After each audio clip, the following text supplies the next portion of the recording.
Pemirsa, pasukan Garda Revolusi Iran atau IRGC meluncurkan rudal ke pangkalan Amerika Serikat di Kuwait dan Bahrain. Serangan itu merupakan serangan balasan terhadap agresi Amerika baru-baru ini terhadap situs-situs pesisir Iran.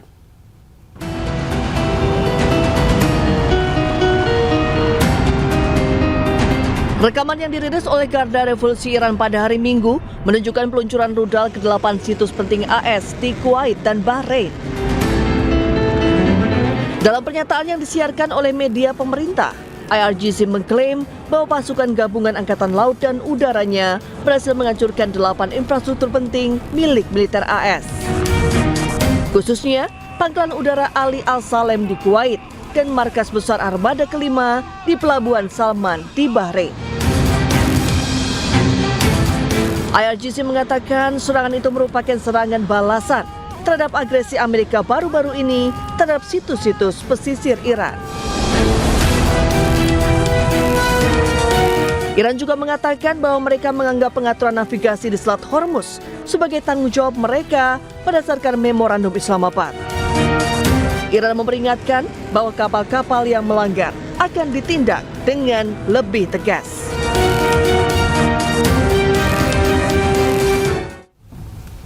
Pemirsa, Menteri Luar Negeri Iran Abbas Araghchi ini memperingatkan Amerika Serikat untuk tidak ikut campur dalam pengaturan Selat Hormuz.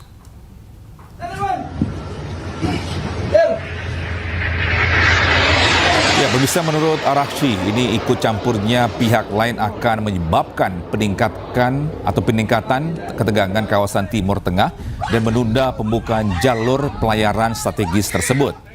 Hal ini disampaikan Araghchi saat berbicara pada konferensi pers bersama di Baghdad dengan Menteri Luar Negeri Irak Fuad Hussein. Berdasarkan nota kesepahaman yang ditandatangani dengan Amerika Serikat, Selat Hormuz akan kembali ke kapasitas sebelum perang dalam waktu 30 hari. Ia juga menyerukan penghentian menyeluruh operasi militer Zionis Israel di kawasan Timur Tengah, termasuk di Lebanon. Menteri Luar Negeri Iran ini menyambut baik usulan Irak untuk meluncurkan dialog regional antara Dewan Kerjasama Teluk. بر اساس یادداشت تفاهم تنگه هرمز تحت مدیریتی که ایران اتخاذ خواهد کرد ظرف مدت 30 روز و بعد از رفع موانع توسط جمهوری اسلامی ایران به ظرفیت قبل از جنگ خودش برمیگرده. این ترتیبات در حال اتخاذ هست، در حال اجرا هست و مسئولیت این ترتیبات با جمهوری اسلامی ایران هست و هیچ نهاد دیگری یا کشور دیگری در این خصوص مسئولیتی نداره بر اساس یادداشت تفاهمی که بین ایران و آمریکا امضا شده. هر گونه دخالت در این امر، هر گونه تلاش برای اتخاذ ترتیبات جدید یا جداگانه نسبت به آنچه که توسط جمهوری اسلامی ایران در جریان هست تنها منجر به پیچیده‌تر شدن اوضاع و تأخیر در بازگشایی تنگه هرمز خواهد شد و ضریب تنش رو بالا خواهد برد، همونطور که در دو شب گذشته ما شاهد سانحه هایی در تنگه هرمز بودیم که منجر به بالا رفتن تنش و درگیری های شد.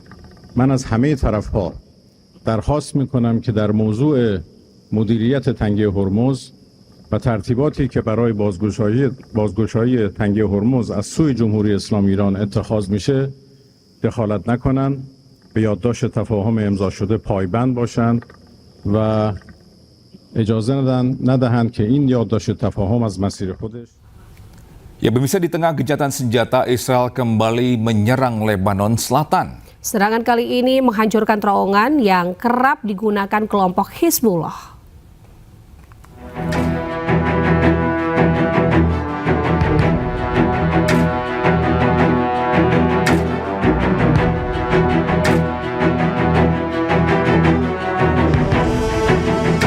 Yang juga menjadi menjadi salah satu markas Hizbullah. Israel menyebut terowongan ini berisi ratusan senjata serta beberapa peluncur yang kerap digunakan untuk menyerang warga Israel. Serangan ini membuat Hizbullah marah. Mereka pun bersumpah akan menyerang balik Israel.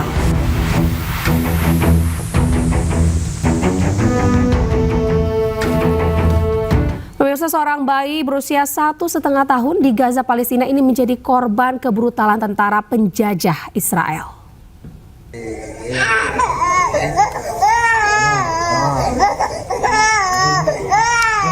Ya, pemirsa, tim medis di utara Gaza, Palestina berjibaku menyelamatkan nyawa Gaith Yunis Abu Drabi yang terluka di tangannya. Gaith alami luka tembak di lengannya saat Zionis Israel menyerbu kamp Jabalia. Dari data Save the Children, lebih dari 20.000 anak di Gaza terbunuh selama 23 bulan genosida Israel.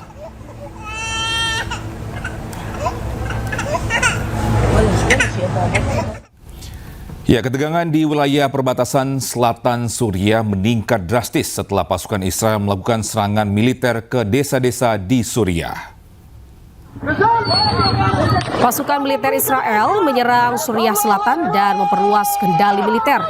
Aksi pasukan Israel memicu konfrontasi langsung dan dengan penduduk setempat. Dalam upaya mencegah masuknya kendaraan militer Israel, warga setempat memblokir jalan-jalan utama dengan batu-batu besar. Konflik memuncak ketika helikopter militer Israel menyerang Suriah Selatan.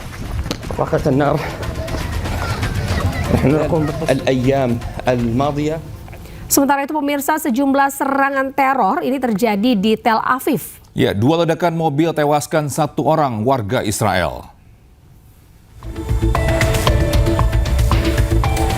Ya, ledakan mobil yang pertama terjadi di Jaffa. Ledakan ini membunuh seorang ayah dan melukai anaknya yang berusia 6 tahun.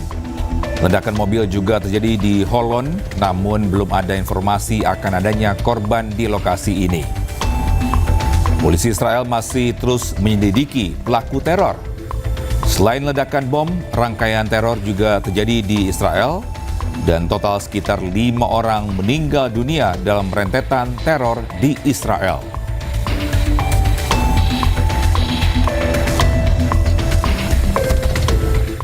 Enam orang tewas dan 1 terluka usai aksi penembakan brutal terjadi di Stade, Jerman.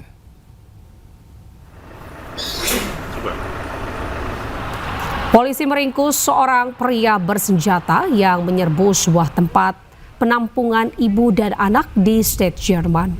Aksi keji ini menewaskan 4 wanita dan 2 pria, serta melukai 1 orang. Menurut polisi, pelaku terlibat keributan atau perebutan hak asuh atas putri kandungnya yang berusia 3 bulan. Sebelumnya, pelaku berusaha melarikan diri dengan mobil yang dikemudikan seorang wanita 65 tahun.